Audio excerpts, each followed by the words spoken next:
تم سلیمان اخی کو جانتے ہو؟ وہ اسی پرسکون انداز میں گویا ہوا، وہی سلیمان اخی جس نے تمہیں اس سفر کا مشورہ دیا۔ ہاں، میں اسے خوب جانتا ہوں۔ اس نے مجھے بھی یہاں کبھی تمہاری طرح بھیجا تھا۔ وہ جس سے بھی اپنا پنڈا چھڑانا چاہتا ہے اسے نیل کے سپرد کر دیتا ہے، ویسے ہی جیسے کبھی کلوپیٹرا اپنے وصل یافتہ عاشقوں کو نیل کے آدم خور گھڑیالوں کے سپرد کر دیا کرتی تھی۔ جنٹل مین، مجھے جھرجھری سی آ گئی۔ میں دھندلے شیشوں کے عقب میں ٹھاٹھے مارتے ہوئے شوریدہ سر نیل کو دیکھنے لگا۔ الہی خیر، میں کہاں پھنس گیا؟ قہوے کا تلخ گھونٹ حلق سے اتارتے ہوئے مجھے یوں لگا جیسے میں قہوہ نہیں، زہر ہلاہل پی رہا ہوں۔ سلیمان اخی نے تم کو کسی سے ملنے کے لیے یہاں بھیجا تھا یا یوں ہی نیل کے سفر کے لیے؟ میں نے اس کے چہرے پہ نگاہیں گاڑتے ہوئے پوچھا۔ اس نے اپنے موٹے بھدے ہاتھ میرے سامنے میز پہ پھیلا کر جواب دیا، میرے یہ ہاتھ کبھی تمہارے ہاتھوں کی طرح نرم اور سبک ہوا کرتے تھے۔ درویشی کی چٹک نے کبھی میری مٹھ بھیڑ سلیمان اخی سے کرا دی تھی۔ نتیجہ یہ نکلا کہ میں ایک زمانہ اس کے پیندہ جلے دیگچے ریت سے رگڑتا رہا۔ تم شاید جانتے ہوگے کہ سرید اور مرید جس دیگچے اور درویشے میں پکتے اور تربیت پاتے ہیں، وہاں آخر یہی کچھ تو بچتا اور ہوتا ہے، سڑن، جلن، کھرچن اور کوئلے سے سیاہ سخت تلچھٹ اور تپش تڑپن وغیرہ۔ جنٹل مین، اب تم کہاں جا رہے ہو؟ تمہارے ساتھ ہی ہوں، دیکھیے کہاں تک تم میرے ساتھ ہو اور میں تمہارے ساتھ۔ ویسے ہم دونوں اس بجرے پہ ہیں جس کی پہلی منزل سکندریہ اور پھر واپسی قاہرہ۔ تم کیا کرتے ہو؟ گائیڈ ہو یا کوئی اور کام دھندا؟ میں نے بڑی ہوشیاری سے جیسے پیاز سے پرت اتارتے ہوئے پوچھا۔ اس نے بھی اسی بے نیازی سے جواب دیا، کوئی بھی کام جسے کر سکوں وہ میں کر لیتا ہوں۔ ویسے میں بطور گائیڈ بھی کام کرتا رہا ہوں جنٹل مین، اور آج قہوے کا آخری گھونٹ لیتے ہوئے میں نے پوچھ لیا، اس بجرے پہ ملازم ہوں، اول درجہ کے مسافروں کے لیے رات کو مہیر العقول تماشے پیش کرتا ہوں جنٹل مین، یعنی میں شوبدہ گر ہوں، تم مجھے مداری بھی کہہ سکتے ہو۔ اس کے منہ سے تماشے کا لفظ سن کر میں اسے یوں تکنے لگا جیسے وہ بھی ایک تماشا ہی ہو۔ تم اس بجرے پہ تماشے دکھاتے ہو؟ میرا مطلب ہے کہ اول درجے کے مہمانوں کے لیے تماشے پیش کرتے ہو؟ ہاں، مگر تم اس قدر حیرت کا اظہار کیوں کر رہے ہو؟ کھیل تماشا دکھانا کوئی انہونا یا اچنبے کا کام ہے جنٹل مین؟ میں نے لگاوٹ سے اس کے توہر سے ہاتھ پہ اپنا ہاتھ رکھتے ہوئے کہا، پھر تو تم ضرور مجھے بھی اپنے تماشے دکھاؤ گے۔ وہ عجیب سی نظروں سے مجھے گھورتے ہوئے بولا، اس کے لیے مجھے سوچنا پڑے گا، اور سر دست سوچنا تو درکنار، میں صحیح سے کوئی بات بھی نہیں کر سکتا۔ میرا بدن ٹوٹ رہا ہے اور حواس مختل سے ہو رہے ہیں۔ اس کا ثبوت یہ ہے کہ میں تمہیں جنٹل مین کہنے بھی بھولنے لگا ہوں۔ جنٹل مین، میں نے پہلو بدلتے ہوئے کہا، خیریت، کیا تم بیمار ہو یا اچانک طبیعت خراب ہو گئی ہے؟ نہیں، میں بیمار بالکل نہیں، صرف سگریٹ نہ پینے کی وجہ سے ہر طرح سے بیکار ہوں۔ اگر تم جنٹل مین ہونے کی حیثیت سے مجھے ایک عدد سگریٹ پینے کی اجازت دو تو میں شاید تمہارے لیے کوئی ترکیب نکال سکوں۔ دریں صورت میں شاید آج رات خود بھی کوئی تماشا دکھانے کے قابل نہیں رہوں گا جنٹل مین۔ میں اس کی چالاکی کو سمجھ گیا تھا، مگر مجبور تھا کہ تماشا دیکھنے کا اس کے علاوہ کوئی راستہ بھی تو نہیں تھا۔ ٹھیک ہے، تمہیں کوئی ترکیب سوچنے کی خاطر صرف ایک سگریٹ پینے کی اجازت ہے، مگر اس شرط کے ساتھ کہ اس کا دھواں حلق کے نیچے نہ جائے اور نہ ہی اس کی گھٹیا بدبو ارد گرد پھیلے۔ وہ خباثت سے مسکراتے ہوئے بولا، منظور، مگر تمہیں مجھے وہ ترکیب بھی بتانی ہوگی کہ دھواں پیٹ میں بھی نہ جائے اور ارد گرد بھی نہ پھیلے جنٹل مین۔ میرے پاس تو ایسی کوئی بےہودہ ترکیب نہیں، یہ تو تیری سردردی ہے کہ ان شرائط کے ساتھ کیسے سگریٹ پیا جا سکتا ہے، میں نے بظاہر بے نیازی سے جواب دیا۔ میری اجازت ملتے ہی اس نے اپنی جیب سے سگریٹ کا پیکٹ نکالا، بڑی عجلت سے سگریٹ سلگا کر ایک لمبا سا کش کھینچا۔ اب میں دیکھ رہا ہوں کہ کہیں سے دھواں خارج تو نہیں ہو رہا، مگر کیا مجال جو منہ، ناک، کان سے دھوئیں کی کوئی ہلکی سی لہر تک برآمد ہوئی ہو۔ اس کی نشست کے نیچے بھی جھانکا، وہاں بھی کچھ نہ تھا، حتیٰ کہ نکوٹین کی بو تک ظاہر نہ ہوئی، بس اس کا چہرہ قدرے تمتما اٹھا تھا۔ ٹوہ لینے کی خاطر میں پوچھ بیٹھا، برادر، کچھ دیر پہلے تم نے سگریٹ کا پیکٹ دریا برد کر دیا تھا، اب یہ سگریٹ کہاں سے نکالا؟ اور اس چوتھائی سگریٹ کے کش کا کم از کم 1 مکعب فٹ دھواں کہاں غائب ہو گیا کہ سراغ تک نہیں ملتا؟ وہ نکوٹینی زرد سی مسکراہٹ پھیلاتے ہوئے پھوٹا، جنٹل مین، آئی ایم اے جگلر، محیر العقول تماشے دکھانے والا، سگریٹ حاضر اور دھواں غائب۔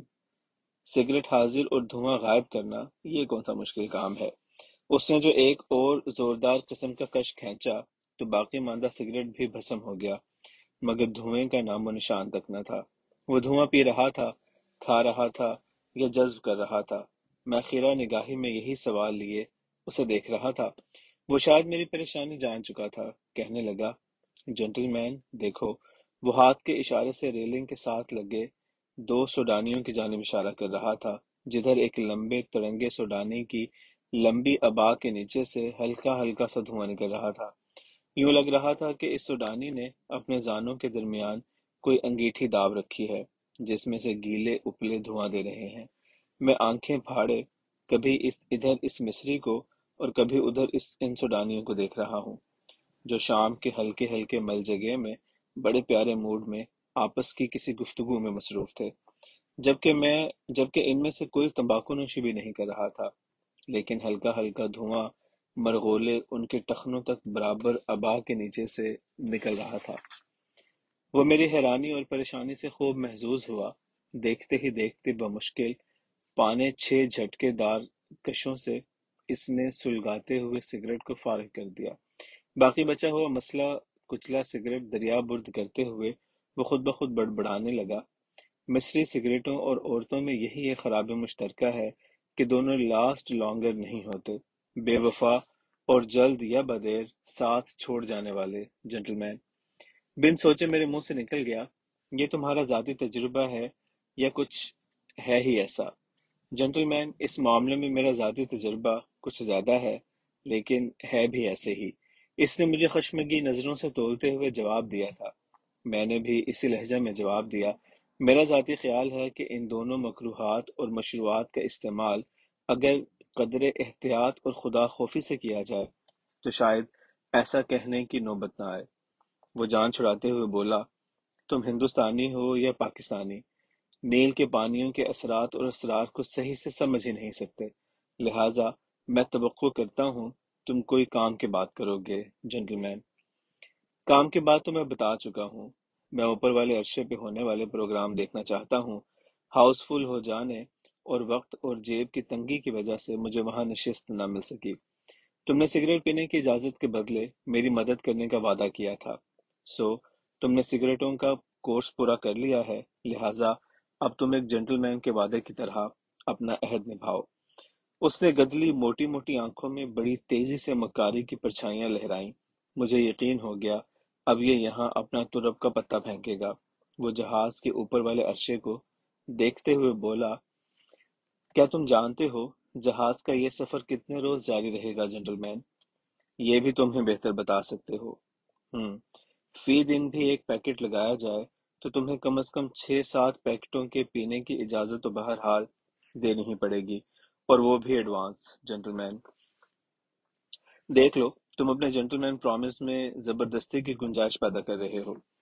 وہ شرارتی انداز میں مسکراتے ہوئے کہنے لگا، وہ تو ہے، تمہاری ڈیمانڈ بھی تو بڑی اونچی ہے، اور پھر کم از کم 50 پاؤنڈ کی بچت بھی۔ جنٹل مین، مجھے قبول ہے، میں ادھر بینچ پہ بیٹھتا ہوں، تم ادھر ریلنگ کے پاس 5-10-20-40 جتنی بھی چاہو یہ جہنمی تمباکو بتیاں سلگا لو، مگر تمہیں فرعون افلاطون کا واسطہ کہ ان کا دھواں کسی مسافر کی دھوتی پائجامے سے نہ نکالنا۔ وہ دیکھو وہ بیچارے سوڈانی کس مصیبت میں پڑے ہوئے ہیں، ایک دوسرے کے اباؤں کو الٹ پلٹ اور اپنے مستور جسمانی اعضاء کو ٹٹول کر یہ پتہ چلانے کی کوشش کر رہے ہیں کہ یہ دھواں کہاں سے اٹھتا ہے، جبکہ ہم دونوں جانتے ہیں کہ وہ کبھی بھی حقیقت نہ جان پائیں گے۔ جہاز اپنی رفتار معتدل اور ہموار کر چکا تھا۔ اوپر عرشے پہ مختلف اعلانات ہو رہے تھے۔ ظاہر ہے کہ ان کا تعلق ہم نچلا درجہ کے کمی کمین مسافروں سے نہیں تھا، اس لیے میں نچت سا بینچ پہ ڈھیر اس مداری کو سگریٹوں کے ساتھ گناہ بالجبر کرتے دیکھنے پہ مجبور تھا، اور ساتھ ہی اس کے دھوئیں پہ بھی نظر رکھے ہوئے تھا جو فی الحال اس کے اپنے منہ سے خارج ہو رہا تھا۔ میری پوری توجہ اس کی جانب تھی، مگر اندرون خانہ غور کر رہا تھا کہ اس کم بخت نے اپنا منہ کا دھواں دور کھڑے سڈانیوں کی اباؤں کے اندر کیسے پہنچا دیا تھا، اور اگر وہ دھوئیں پہنچا سکتا ہے تو پھر وہ یقیناً آگ، شعلے، گولے، بارود اور کوئی بھی چیز پہنچانے یا ادھر ادھر سے نکالنے پہ قادر ہوگا۔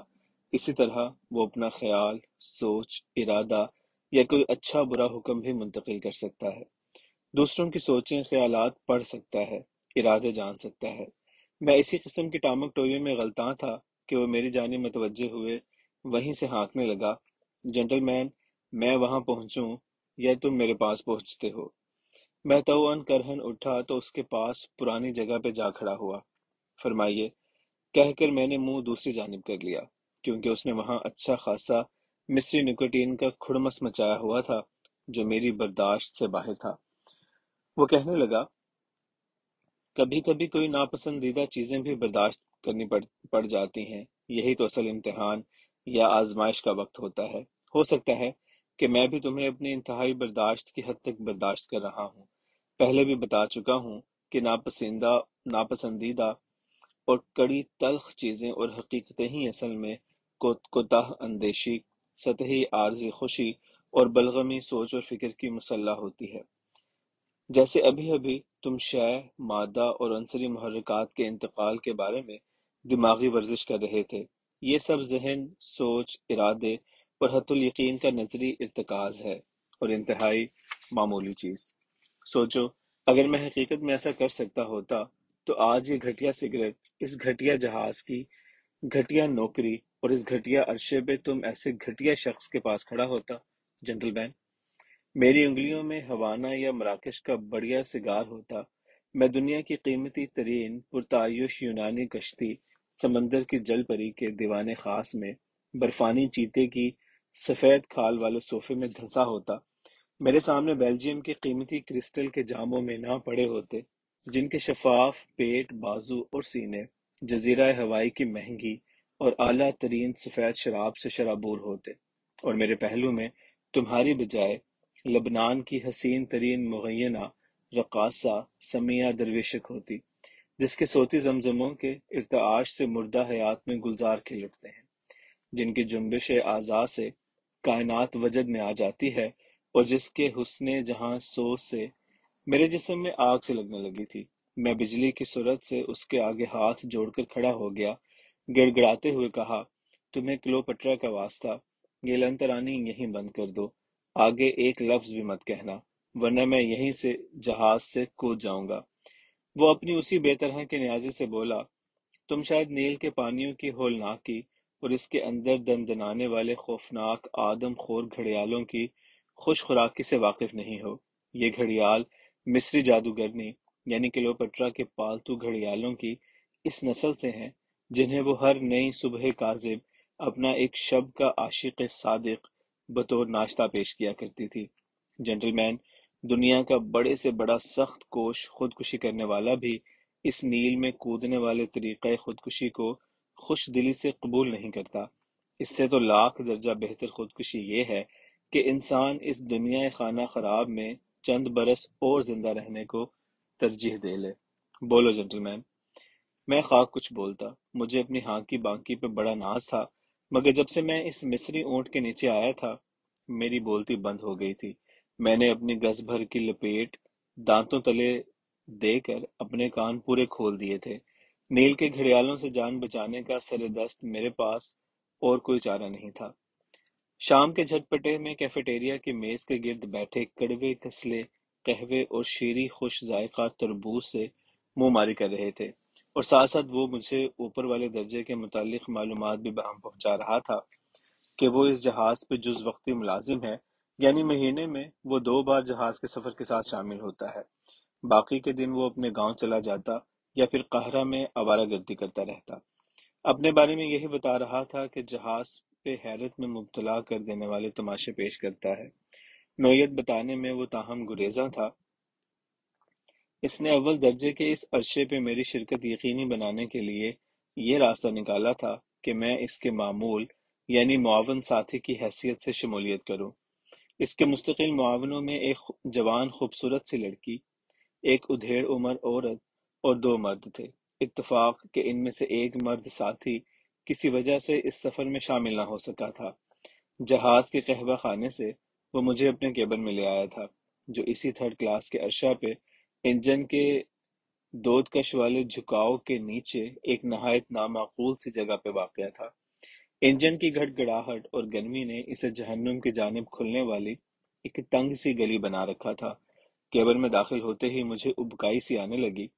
ایک تیکھے تیکھے خد و خال والی خوبصورت سی پتلی دبلی لڑکی اور ایک چھنالا قسم کی اود بلاؤ سی عورت وہاں پہلے سے ہی موجود تھیں۔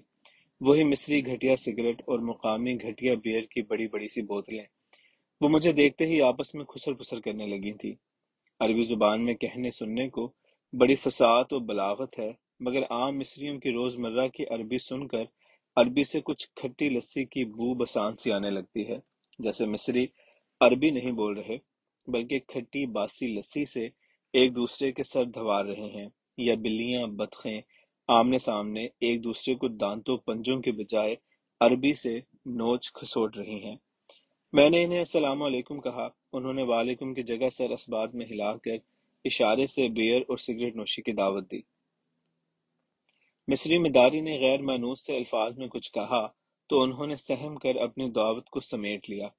ایک رنگین لکڑی کے صندوق پہ پرانی بدبودار چیتے کی کھال بچھا کر میرے بیٹھنے کے لیے جگہ بنائی گئی۔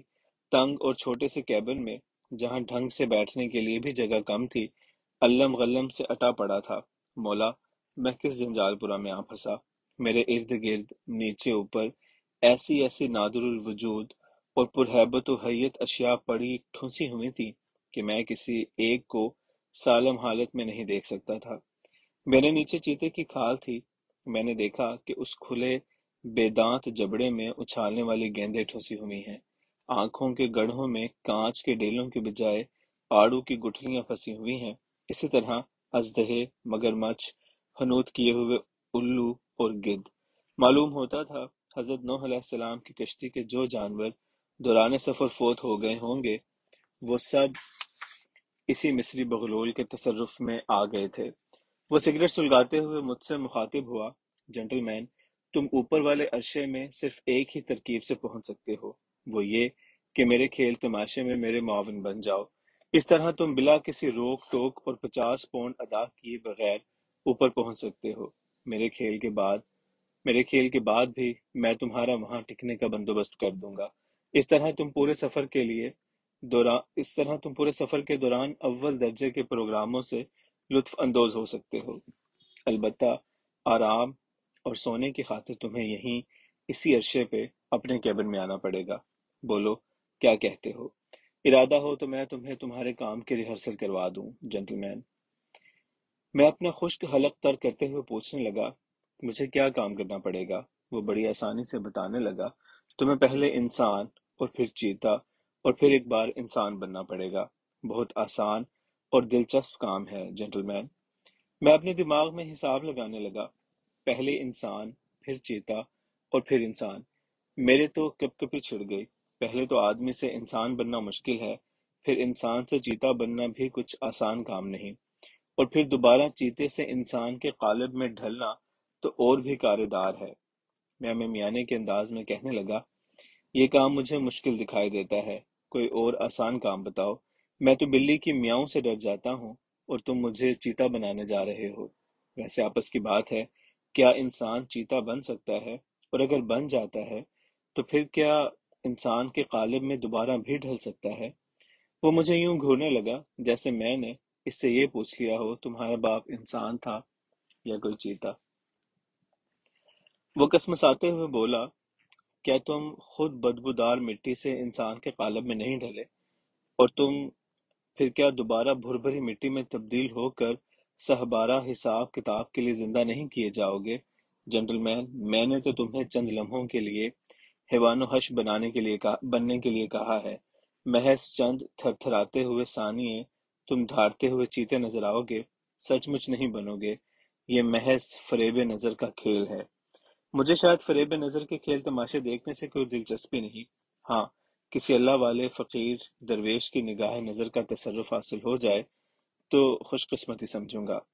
جنرل مین، دیا جلانے کا اصل مقصد اگر روشنی کا حصول ہی ہوتا تو صوفی، فقیر، درویش سوزے دروں کی بات نہ کرتے، وہ محض دیوں پہ دیے ہی جلائے چلے جاتے، اور پھر ہر مقام ہر جا دیے ہی دیے روشن ہوتے، دل نہ ہوتے۔